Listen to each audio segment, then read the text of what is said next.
Chapter 7.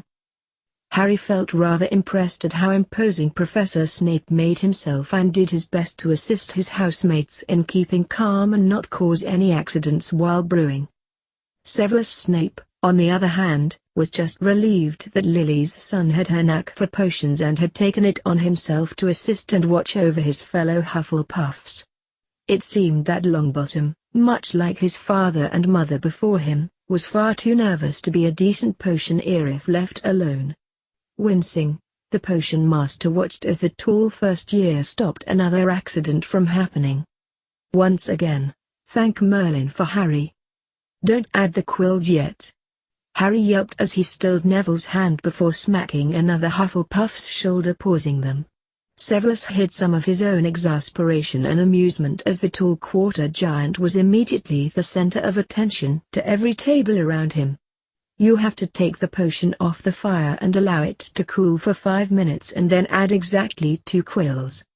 He demonstrated moving his off the fire with his heat-resistant dark blackish-brown dragon hide gloves before turning over a 5-minute hourglass, one of a set for beginner potioneers Severus had advised him to get. The others immediately copied, and when the hourglass top portion emptied he began adding the quills, followed by 5 firm stirs clockwise. He carefully waved his wand over it and he was finished, the pink smoke rising off of it. Neville copied him painstakingly and grinned when his cauldron's smoke turned salmon, as near as correct as he could get it. Professor Snape was rather terrifying, but Harry was very calming to be around. Good, Severus drawled as he trailed past. No explosions, his voice was tinged in well-hidden relief. His gaze shot across the room. Do not add those quills yet. He snapped at a nervous Ravenclaw who jerked back in surprise. Are you trying to blow yourself up, you ignorant twit? Or are you merely deaf and blind, thus incapable of properly following the instructions presented to you? The girl, Mandy Brooklehurst, nodded hurriedly and yanked her sweaty hand gripping the quills back, dumping them onto the table before accidentally knocking her pestle and mortar into the cauldron. Her face dramatically paled when it bubbled ominously. Harry, having watched in equal horror, already guessed what was going to happen, his summer, supplementary reading coming in hand, and blanched. Down! Harry yelled and all the first years dropped as the professor cast an immediate dual containment ward and shield round the cauldron with an almost angry snap of his wand. They heard the rather disconcerting explosion that issued moments later, and Neville cautiously peeked over the preparation table in muted surprise and shock. Where there once sat a new cauldron gurgling with its first potion was a blackened crater and a rather disturbing green and purple smoke wafting up from some strange gelatinous ooze that seeped down what remained of Mandy's half of the metal and stone preparation table. Severus noted the need for a headache-relieving potion with a single face rubs filled with irritation. That, Severus said, pinching his nose tiredly and in clear aggravation, hoping to relieve some of the pressure building up, is why I expect you to only get what you need from the supple room. 20 points from Ravenclaw and a 6-inch essay on why the explosion happened. I expect it by next class, no extensions or exceptions. She squeaked and bobbed her head. He swung and faced Harry, who was still rather pale. 20 points to Hufflepuff for recognizing the dangerous addition to an already volatile potion, and another 10 for properly alerting fellow students to imminent danger, Mr. Potter. Thank you, Professor Snape, Harry said a bit shakily. Credit where credit is due, Mr. Potter, the man said simply before stomping over to the Ravenclaw side of the room and watching them all like an overly paranoid buzzard. The rest of the class was even more stifling after that. I think I need more practice, Oliver said, face white. His potion's smoke was much darker than Neville's, though luckily in the right color spectrum, and the potion a bit too watery. Hannah and Susan immediately nodded, remembering their conversation on the train with Harry, and seeing the proof firsthand. The rest of the Hufflepuffs immediately turned to Harry, with their newer Ravenclaw acquaintances and friends glancing towards him as well. Harry took one look at their pleading expressions and sighed, rubbing his own forehead before drawing his hands in frustration through his hair. "I'll see what I can do," he said in defeat. Severus only felt a small well of sympathy. Harry immediately glanced at him and the well turned into sour annoyance before he too sighed, giving in. Anything that prevented explosions was good in his book. Hermione Granger was on a mission. Bushy hair billowing behind her, she hunted her prey like the lioness she was.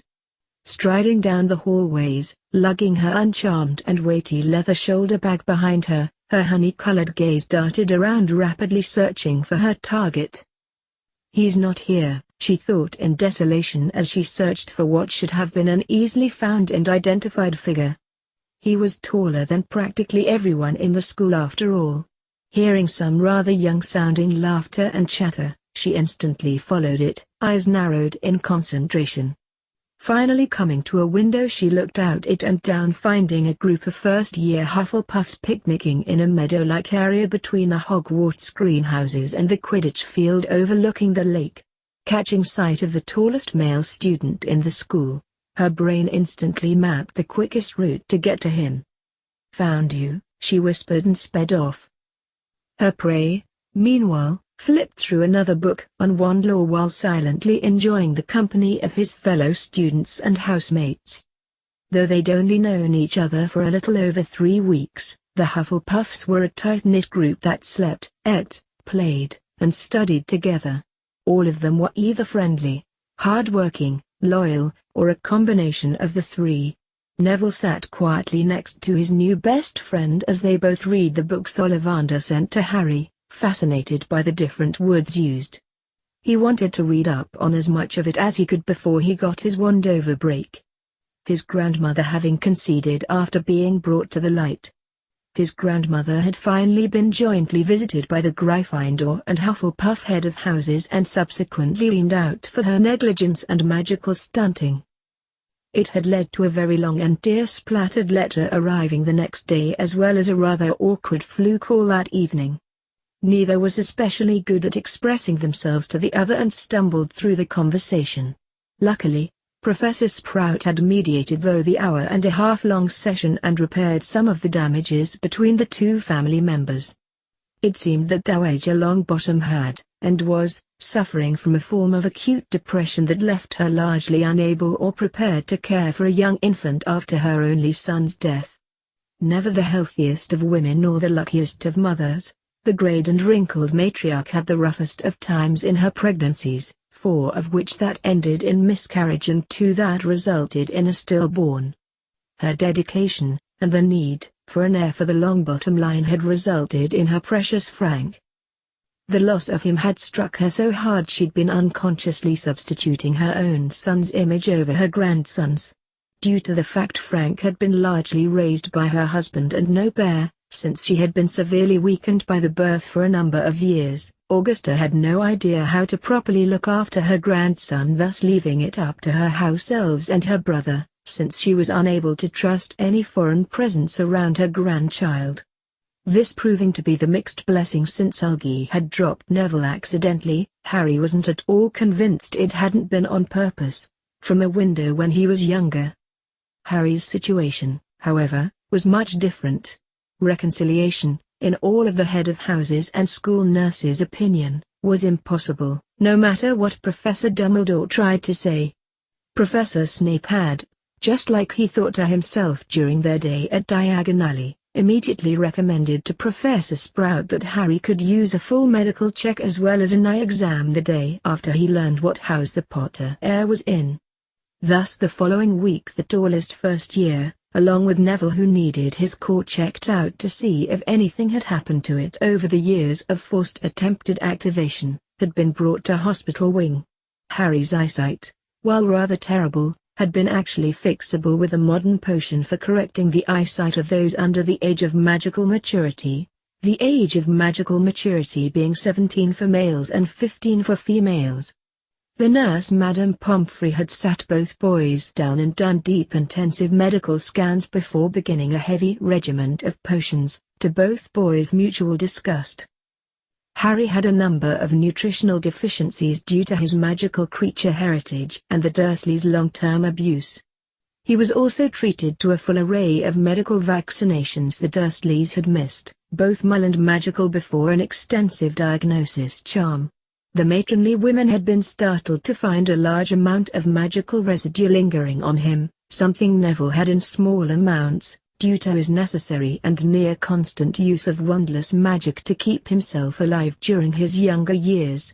Most of the residue was non-harmful, like the one that kept his hair from being cut unless he wished for it. However, Madame Pomfrey had blanched terribly at the overtly black and malicious residue that resided in and around Harry's lightning bolt scar. "That will need to be removed," she had stated quite hotly. "How?" Professor Sprout asked with trepidation. Neville was on another bed, unable to listen in but watching attentively. The obvious distress on both women's face worried him, and Harry's confused but equally concerned look merely confirmed it. "I don't know," she admitted, warily running scan after scan and coming up with no definite solution. "I'll have to talk to Severus and perhaps a specialist. This is far outside of my expertise," Pomfrey stated as her mouth firmed and she glared at the black spot on the rather blue cloud laced with gold that represented Harry's magic. Amazingly, a barrier-like protrusion had formed around the nasty tumor, keeping whatever the residue was separate from the rest of Harry's, as the hippies would put it, aura. "Very well," Pomona said, not at all pleased to know her tallest and youngest Puff would have to put up with it for the time being. As a gardener, she recognized malignant growth when she saw it, and she wished her handy garden shears could clip it free of Harry like the blackened or dead growth she cleaved free of her precious plants. Harry then had a full medical workup that left the usually formidable and Stonewall Poppy Pomfrey cursing and worked up to a frenzy. "You're done, Mr. Potter," her voice stated with the faintest of quivers, and Pomona had left the room briefly, furious as the parchment detailing Harry's injuries grew to a sickening length. She immediately returned with the other female head of house, who looked just as pinched and distraught when she saw the length of the roll. Harry had then been given some potions that knocked him out, and all three older women acted highly unprofessional and knocked back a mix of a calming potion and Scottish whiskey in front of an impressionable student. Neville merely watched this in astonishment before being subject to the same thing and his own nap, courtesy of a potion. Neville's treatment and medical exam went better, slightly. It turned out that Neville's magic was largely active when interacting with plants, much like his maternal grandmother's Jocelyn Smith Nashrewhold. Its only active visible active magic was, to the group of women's dismay, when Neville had been dropped from the third-story window right after his 9th birthday and had thus activated to bounce him to safety. His blood sugar and weight was a little high for someone his age, but that was easily fixed with a healthier diet and more exercise. However, what set all three women off again was the beginnings of irreparable damage the chubby blonde's core had suffered. McGonagall had exploded into angry Scottish Gaelic, while Sprout's usually kind smile had vanished to be replaced with a heavily disapproving flat line of rage. Pomfrey looked ready to renounce her healer oaths and go after someone with her wand. Thus both boys were subjected to a large amount of potions, Neville's to correct the spiderweb-thin cracks in his core and even out his sugar levels, while Harry had the misfortune of a large series of nutrition potions for his barely above emancipated status. All of that had been 2 Fridays before. However, let's get back to the lioness about to pounce on her chosen gazelle. "Found you!" a triumphant voice hissed. The relaxing Hufflepuffs glanced up sharply, in surprise, stilling in their activities. Ernie, along with Justin, Oliver, Zacharias paused in their game of gobstones, while Susan, Hannah and Megan paused in making the flower jewelry they'd been piecing together while gossiping. Wayne glanced up from an essay while Harry merely arched a brow and used his finger to bookmark his spot before shifting into a better position to meet the steady and rather irritated glare of the bushy-haired and first-year know-it-all, Hermione Granger. "Granger," Harry said, semi-cautiously. The fizzy-haired girl continued to scowl at him, her heavy bag dumped to ground in a tired heap before her as her shoulders bounced with each heavy and gasping breath, her fingers clenching and unclenching around the cloth strap. She looked quite tired, he noted. Neville glanced up from his book as well, a bit annoyed with the girl who was busy forcing herself on the group. Granger's mere presence was grating. She nagged, badgered, interrupted, hand-waved, and made herself a general annoyance in and out of class. Several Gryffindors had complained about her, while a number of Ravenclaws had taken exception to being compared to her. Yes, they were interested in knowledge, but they weren't obnoxious teacher pets like the girl seemed to be trying to be. They liked learning. They didn't, however, flaunt theirs like it was about to go out of style. Thank you very much. Quite frankly, none of the Hufflepuffs were all that happy to see her. Their general kind natures kept them from outright saying so though. "Can we help you with something?" Neville asked in an impatiently polite tone. She growled at him for a second, her gaze flitting to him before inching back to Harry determinedly. "I heard from Professor McGonagall that you have the highest grades in potions in the entire first year," she stated blatantly, her gaze sharp and assessing. Harry blinked at her. "So?" he queried. He was a bit surprised by that little tidbit. But then again he did lead a study group under the stern man's gaze once a week every Saturday night, bringing all of the first-year Hufflepuffs and Ravenclaw's potion skills up. The man was considering making it a requirement for all first years to have such a session, but hadn't come to a decision yet. "I want to be the best I can be in the class, but I haven't gotten higher than an E yet on anything I turn into Professor Snape. I barely scrape an acceptable sometimes," she snapped. "And that's Harry's problem how?" Zacharias interrupted. Since the beginning of school he had grown fonder of the Quarter Giant, and while not the nicest person, he was more than willing to direct any animosity towards those outside his house in protection and defense of those in it. Plus, both Harry and Neville were surprisingly able at their different respective fields.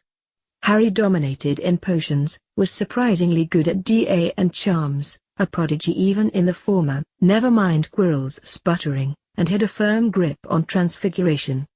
Neville was similar, having a dominating presence in the greenhouses and a surprising grasp on both history and astronomy. His theory and practical was a little weak, albeit at time, however, they all blamed having a wand that wasn't a perfect match. He was, indeed, catching up in leaps and bounds compared to that first transfiguration class. "I was hoping you could help." Her light brown eyes grew in size and turned watery, an obvious attempt at puppy eyes, her hands clasped under her chin. Harry stared at her, not at all moved. Granger, not to sound rude or anything, but it doesn't sound like you need any help," he said hesitantly. She huffed and the scowl returned. "I don't get how you're doing better than me though," she said angrily. "Are you saying it is impossible for someone to do better than you, Granger?" Susan asked sharply. The Gryffindor instantly backpedaled. No, I'm just frustrated. He never calls on me in class, even though I know every answer," she huffed. The whole group exchanged a look. "Professor Snape doesn't call on Harry either, you know," Oliver chirped. "He picks the least knowledgeable person usually." He grimaced, remembering when he got caught one day with a flurry of question. He'd squeaked by barely and earned an E on his potion. Thank Merlin for Harry, he thought, glancing at the Quarter Giant gratefully. The other boys snickered in agreement before Ernie nudged Justin playfully. "Which means Justin," Ernie said with a snicker. His Mulborn friend scowled at him good-naturedly, although it was true. Usually the other Hufflepuffs and Ravenclaws got chosen besides Harry, namely him. After their second class of this, and one tutoring session, Justin had complained during the general study session all first years were required to attend, this time Professor Sprout heading it, and Harry had speculated on it. Overhearing the comment, Professor Sprout had only nodded. Severus had, along with the other teachers to some lesser degree, had complained about Granger's determined hand-waving. Something about having no interest in teaching someone who had no imagination outside of a book and schoolwork, or what not, had been his sneered opinion. Harry's conclusion that the teacher knew he was able to, and that others might not, was mostly correct. Some teachers just don't choose a student when they know the kid can answer. It lets them see who truly doesn't understand, or needs help, Wayne said with a nod. The know-it-all's mouth dropped open. So you're saying I'd do better if I wasn't constantly trying to answer questions in his class? She asked in disbelief. You'd annoy him less, most likely, Zacharias muttered. Wayne nodded before studying her bushy hair. Maybe it's her hair? Wayne asked Harry. The quarter giant had gone over proper safety procedures, something that was at the back of one of his supplementary books, with all of the Hufflepuffs after their second lesson. Especially since Padma Patil's hair had nearly caught on fire accidentally when she leaned too close to her cauldron and the ends had brushed, albeit dangerously close to the open flame. My hair? She said dryly, not getting the point. You do pin it back when you're in lab, right? Wayne queried. She shook her head. Reckless endangerment of life and limb or possible interference in potions with use of an unnecessary or neutral ingredient, Harry said with a nod, quoting two different comments from one of his books. Professor Snape was just like a chemistry teacher, albeit those teachers would have thrown her out of the class until she rectified the matter, and just as hard up about it. However, since this was a magical Professor Snape didn't have that privilege. It seemed to evict someone based on how they dressed. That's a demerit for you right there. Hannah got a potion knocked down from an E to an A last week for wearing her hair loose. It's too dangerous to leave long hair free or long sleeves and loose jewelry on in the potion classroom. Never doing that again, she grumbled. That would teach her to oversleep and ignore Harry's warning on a potion day. She and the rest of the Hufflepuff and Ravenclaw girls carried extra hair ties in their bags from then on. So you're saying? Granger tried to surmise. Hold back on the hand-waving and keep your hair out of the way and you might do better. Neville advised. He paused then continued, you could also stop in to ask him some questions as well, just don't badger him. Neville manfully ignored the accidental pun that had some of their group giggling. He does expect a different kind of written essay than the other professors. They'd learned that tidbit when Harry and Susan had gone to see why she'd done so horribly. The regular 5-paragraph essays other teachers accepted, albeit a bit grudging apparently, were not what he expected. Instead he wanted a summary of the effects on any potion he assigned for class or homework, followed by a brief history and the listing of the ingredients, with the student going into greater detail over each one and their interactions via the type of cut, order they went into and with the other ingredients. He does have office hours posted on the supplely room door. With that the group dismissively turned away from her.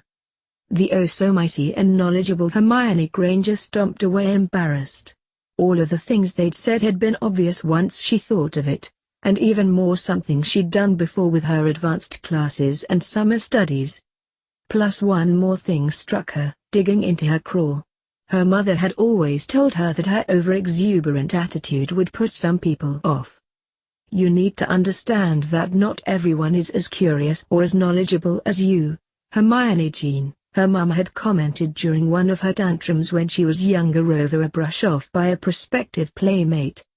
You need to take others into consideration and tone it down, or they'll ignore you. She had never taken that to heart, however, though it poked up in her mind from time to time when people quickly cut ties from her. She'd also never thought a teacher would do it as well. Draco Malfoy fumed. While he was able to one-up that blasted Weasley fairly easily, he sneered at the memory of the red-headed buffoon. He hadn't been able to do anything to or with the boy who lived as of yet. The blasted half-breed was always surrounded by those bloody Hufflepuffs. While he wasn't scared of those duffers, he knew better than to take them on with only Crabbe, Goyle, and maybe Pansy backing him up. There was 10 of them and only 4 of him. He knew when he was outnumbered. Grumbling unhappily he stalked through the hall with his 2 companions, Reed bodyguards, worrying over his placement in school. While the 5th and 7th years depended on their OWLs and newts for grade confirmation, The other years had magically spelled boards informing them of their status in the grade year. There were also a few boards for each year showing who was at the top of each class. However, these only updated at the end of each month. Thus, unless you spoke to your head of house or the specific teacher for your grade, you had to wait for them. Stepping into the hall, he sneered at the visible lack of Gryffindors, the notable exception the ever-irritating walk encyclopedia that was that mudblood Granger. Glancing around, he strode past her. She was busy studying her placement in history, it seemed, and allowed his gaze to seek out the board he wished for. Seeing the board with a large cauldron with a 1 emblazoned in silver on the center, he smirked. There was no way he wasn't the best in potions in the entire year. His godfather was, after all, the instructor and a potion master. Filled with remarkable arrogance and certainty only being a purer blood could bring out, he stepped in front of it and looked at the very first name on the list. Harry Potter. Instant double take. If Draco had been drinking, he would have spat the liquid out like a plebeian due to the shock. He wasn't able to prevent the indignant shriek of disbelief and rage, however.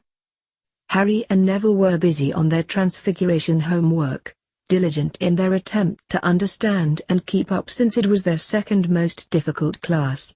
Working on getting the theory and wand motions down, neither noticed the presence bearing down on them in their comfortable little alcove where they could look out and see the lake. Potter. The figure's voice snarling at a decibel that was sure to give Madame Pince a headache and the owner a detention caught both Hufflepuff boys' attention though. Almost as if planned, their heads shot up in sync and surprise as the irate figure of the Ponce Malfoy came at them in a fashion both were astonished at. His lumbering bookends stumped rather quickly after him. Who knew the usually rather slothful noble sons could move faster than a lazy swagger or weary lumber? You cheater! The blonde scion snarled. Excuse me? Harry asked in surprise. How can a filthy half-breed like you be at the top of first-year potions? He roared. I study. He looked pointedly down at the books and scrolls of parchment that littered the paper. I also do weekly revision with Professor Snape during his first-year potions review and tutoring session held for Hufflepuff and Ravenclaw. That brought the blonde up short. Weekly revision and tutoring session? The blonde repeated, his mouth dropping open. The next part of the sentence caught up with him. For Hufflepuff and Ravenclaw? Yes, Neville answered this time, the pale grey eyes turning to him. Our whole period wanted to get better grades and learn better preparation and potion habits, so asked Harry for help. He in turn told us he couldn't handle 20 or so students and turned to Professor Snape to see about setting something up. We meet weekly after lunch for 2 hours of revision and homework help. We even split our time between essay writing and potion preparation sometimes. He helps you with your essays. Draco thought only Slytherins got that sort of help. He is quite willing to give out what he expects on his essays if you ask him. Harry and Susan learned it when they went to his non-house office hours. Neville continued explaining. If you and the other Slytherins want to review with Professor Snape or an early look on how the potion is supposed to look, you could set one up with him. Harry suggested before looking over their shoulders and wincing. You'll probably want to wait until after Madame Pince is done with you though. The normal pallor of the Slytherin, that appeared when the anger drained out of him due to the two Hufflepuffs' explanation, turned a pasty white then green when a claw-like hand clamped down on his shoulder. Shouting in the library, as well as doing so with vulgar words, she hissed before taking hold of his ear, earning a yelp of pain and dismay with the disciplinary maneuver. I think we need to have a talk on proper decorum and courtesy in a learning environment, Mr. Malfoy. Crabbe and Goyle were left behind rather fruitlessly as their bold leader was dragged away like a child caught with his hand in the cookie jar. Both Hufflepuffs kept themselves from snickering, barely. Anything else? Harry asked quite calmly. Both just glanced at each other, and then shrugged. You know about any study groups for any other subjects? Goyle. Well, they thought it was Goyle, They couldn't quite differentiate between Malfoy's muscle. Asked. Which class? Harry asked.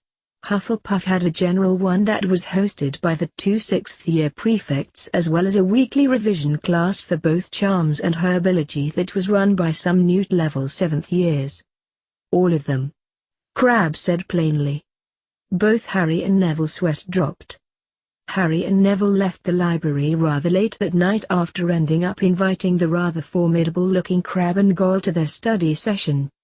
Both of the boys, apparently, were struggling with their course loads, and Harry realized why almost immediately.